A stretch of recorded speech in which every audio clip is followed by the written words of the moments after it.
Hello and welcome, my friends and viewers, to this week's episode of Legendlore, where I draw and talk about monsters, characters, gods, and other things from D&D 5th edition, while giving a small but quickly digestible history about them. Together we'll go over their history within the game, how they're utilized in the modern edition, and how you guys can utilize them in your own games. This week we will be talking about the Slavic-born witch, archfey, and one of the most powerful mages in all of D&D lore, Baba Yaga. Standing at about 5 feet tall and possessing a near-divine intelligence, Baba Yaga is commonly depicted in common hag flair with white wispy hair, sallow skin, a long nose bearing a wart, and a thin skeletal form. She is also believed to bear teeth and claws made of pure iron, which is very interesting due to D&D's penchant for making iron poisonous to the Fae. Some also think that she bears no legs and is covered in runic tattoos all over her body. Most, if not all, lore places her as either the first, oldest, or most powerful of D&D's hags, relating to all different types in some shape or form. Some even believe that hags worship her as a goddess, possibly ascending from her common mortal form to divine status, often being viewed as a contemporary of other hag deities such as the Hagmother or even Kegloon. Regardless, she was known to be fickle, unpredictable, and extremely dangerous to both peers and enemies alike, often keen to consume both when it suited her mood. However, she is always willing to offer people some of her secrets in return for their own, and many adventurers and lore seekers sought her out on their own in hopes of learning some form of knowledge of the ancient magics. Other archfey were keen to treat her with both caution and respect, and the fey bargains that she offered people were always much more risky than those of others, but could often bear a greater reward. Baba Yaga was also known to travel, both on her own and within her massive chicken-footed hut, exploring many planes beyond the Feywild and imbuing both wisdom and chaos upon their denizens. However, it is known that Baba Yaga raised 2 children over the course of her life, that being the future frost giant demon lord Kostashi and the powerful demonologist Tasha, with Baba Yaga often being credited as her actual mother. Beyond her 2 charges, she was seen to also associate with tricksters, agents of chaos, mischief makers, and possibly even devils. Baba Yaga also had several guardian animals over her lifetime, with the most prominent being cats of both mundane and intelligent make. She was also known to have stables filled with well-bred horses, as well as magical equine creatures like Pegasi, nightmares, dragon horses, unicorns, and even intelligent horses capable of traveling freely between the planes. I think that would be a particularly wonderful mount for any PC. As mentioned before, whenever traveling outside of her hut, Baba Yaga rides atop a magical flying mortar and pestle, which is also made of iron. It would function in that the mortar would hover over the ground while she uses the pestle to steer and maneuver the vessel, sort of like a canoe in the water.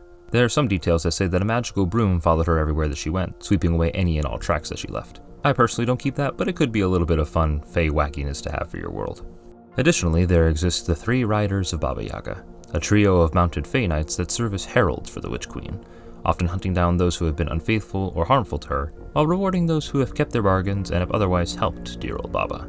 Often identified as Bright Day, Red Sun, and Black Night, each one serves a different purpose and represents the dawn, the midday, and the night respectively, often encountered at their corresponding times of day. The White Lady, known as Bright Day, is a signal for aid, calling to parties to provide help with either local Fae or Baba Yaga herself. When the fair folk are hunted or Baba's influence has been starved by other forces, it is the White Rider that seeks out a party to help rectify the problem. Refusing the call will invite both Bright Day and Baba Yaga's disdain, and they shall not forget being snubbed.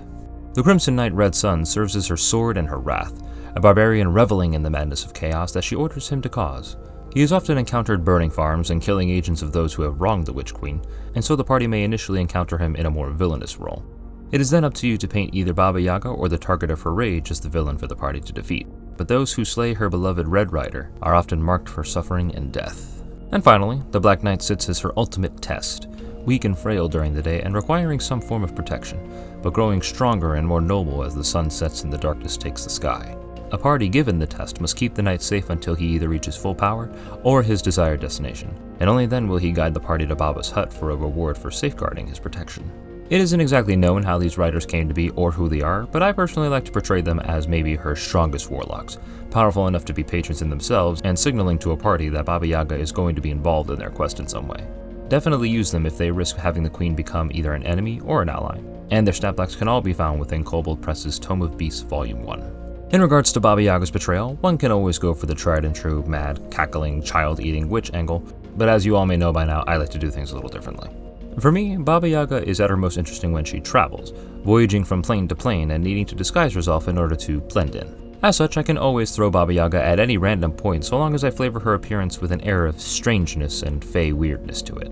Maybe a new strange teacher arrives at a magic school, carrying a cauldron wherever she goes, or maybe the party comes across a powerful but elderly druid traversing the road, but realizing that she doesn't bear any allegiance to the known druid circles.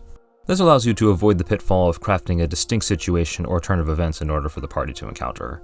And eventually, when the party does figure out that she's not who she seems, her reveal can be incredibly interesting and impactful. She may give the party a quest or a bit of knowledge for their cleverness, or start beating them with her pestle if they begin to taunt or otherwise antagonize her. Her mood is always subject to change, but she enjoys watching the lives of mortals and will bestow a bit of her own power in order to make things a little more interesting. And this can take the form of her serving as a patron for trickery clerics and archfey warlocks alike, always taking on new forms to see what her new students are up to. Lastly, as a personal preference, I stick with the belief that Baba Yaga doesn't have any legs, either having lost them in a previous scuffle or perhaps traded them for some form of magical knowledge or power. Either way, she uses the mortar and pestle as a pseudo-floating wheelchair/canoe vehicle, which I believe can really lend itself to a little bit more diversity when encountering creatures in the realm. That, and if she's ever knocked out of her seat, there's nothing more terrifying than watching an angry archhag using only her arms to rush at you. I also very much highly recommend checking out Pathfinder's interpretation of Baba Yaga, as it is a bit more dense with an established history and lore that provides a great number of ways to incorporate her in your game. It also goes as far as to provide her with actual origins and several different events that she was involved in, such as declaring war on the Lenorm kings, having a much more hateful relationship with the demon lord Kostashi, and imprisoning her own mentor, the Norn known as Vigliv. If you guys are interested, maybe I'll cover Pathfinder's version of Baba Yaga one day. Let me know in the comments. Now, when it comes to combat, in the event that the party does decide to engage Baba Yaga, I would recommend using her stat block within Kobold Press's Creature Codex. It's got everything that you need to run an excellent encounter with her, and one does not need to despair if she is killed or if you want to use her in future games. So long as she is not killed within the Feywild, she will simply dissolve upon her slaying and remanifest within the plane after a time. That, and also, given the fact that she's an extremely powerful witch, she probably has some form of plan B to survive an encounter. I would also heavily advise using Baba Yaga's chicken hut to fight right alongside her, as it makes for both a great distraction for your players and a good bit of cover that she can hide within to avoid being struck down. Then of course you can have one or all three of her riders come to her rescue, depending on how high the party's level is, and they will show absolutely no mercy to those who attack their matron. Definitely use their expertise in mounted combat to catch your players off guard, especially if they have never encountered a mounted combatant before. And you can even have Baba Yaga cast powerful buffing spells on them while remaining in her hut, which makes them even more dangerous. In terms of distinct allies and foes, Baba Yaga's students/children of Tasha and Kostashi would be keen to protect her depending on your portrayal for the latter, either out of loyalty or self-interest, as she would remember a refusal to help and always seek to pay it back tenfold. Her three riders also have an extremely deep-seated loyalty to her, and so all of this protection causes most archfey to either fear or revile her, but never enough to actually do something about it. Baba's greatest enemies would be those who hunt fey, hags, or witches, as they are amongst her greatest worshippers and oftentimes her only vehicles to see and operate within the material plane. Witch hunters and fey poachers would meet her riders very early and very often, and if any of them should fall, she would be more than happy to see to the matter personally. Due to her tutelage of other popular figures in D&D, I feel it only necessary to provide a couple of characters and adventure concepts aligned with Baba Yaga. First off, we have an NPC named Pansy Partisan, a young girl from the nearby village of HOMEBREW, born to peasant parents with a dream of one day being able to move to the big city and learn to become a wizard. Unfortunately, reality does strike her particularly hard, as her parents will never have the means to send her there, until a kind traveling witch emerges from the woods and offers to teach her a thing or two, all in exchange for a favor here, a secret there, and the promise that she will never use these powers to harm a hag or a fey that she likes. This is the perfect origin for a warlock or cleric PC or NPC, as the party can track down a number of incidents leading back to Pansy's use of Baba Yaga's magic. Will the party crush the dreams of a girl in order to rid the area of Baba's influence, or will they let her continue to serve as an ancient for the witch?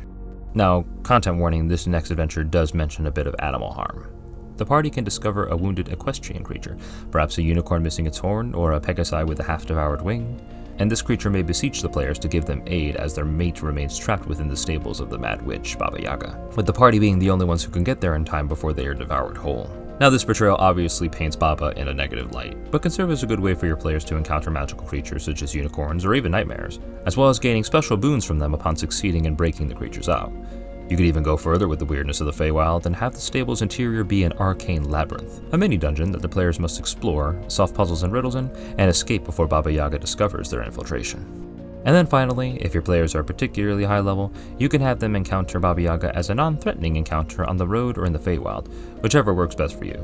She can approach the party and offers them a task in transporting an extremely powerful magic item to one of her wards, that being either Tasha or Kasashi. It could be a gift, a tool they need, or whatever else, and the party can then decide if they want to follow through with her quest or keep the magical item for themselves, especially if it is particularly strong or useful for any one of them. The former may yield a great reward from both Baba Yaga and the person that they're tasked to giving the item to, while the latter could instead incite both of their wraths, depending on how much of a risk they want to take. And then of course, speaking of magic items, for this week we have something that's a little bit more playful. I call it Baba's Instant Hut. This item appears like a tiny cuckoo clock, but upon being activated as an action, becomes a massive hut with thin chicken legs that you can ride inside of as a mount, or use as an ally during combat. One of my favorite ways to introduce this item to the party is to have them be talking with Baba Yaga, and suddenly her hut just lays an egg out of nowhere, which she promptly gifts to the party for their previous efforts. It then eventually hatches, and boom, you have a little cuckoo clock that can turn into a walking camp, which your party can rest inside of or use as a combatant. Baba's Instant Hut's stat block would be the same as the stat block used in Baba Lysaga's hut in Curse of Strahd, though if you trust your players, you can definitely have them sit in the driver's seat of the Creature Codex version. Either way, if the hut's HP ever is reduced to 0, it is immediately destroyed. Anyway, that's the end of the Baba Yaga video. I hope all of you guys enjoyed it. I want to thank all of you guys for watching, and if you want to see more D&D videos like this, please like, subscribe, and share the video to anybody that you think it might help, DMs in particular. I do my best to upload videos every Sunday to every other Sunday, and if you guys want a chance to vote on the next subject of the video, please follow me on Twitter. I always try to post the polls the same day that I upload the video, and they go for about 2 days. And you can also follow me on TikTok, Instagram, and my other social medias if you guys want to see progress on each art piece, or any other projects that I'm working on. Also, please comment down below how you guys have used Baba Yaga in your games, and what you guys would like to see in upcoming videos. Until then, I'll see you guys next time.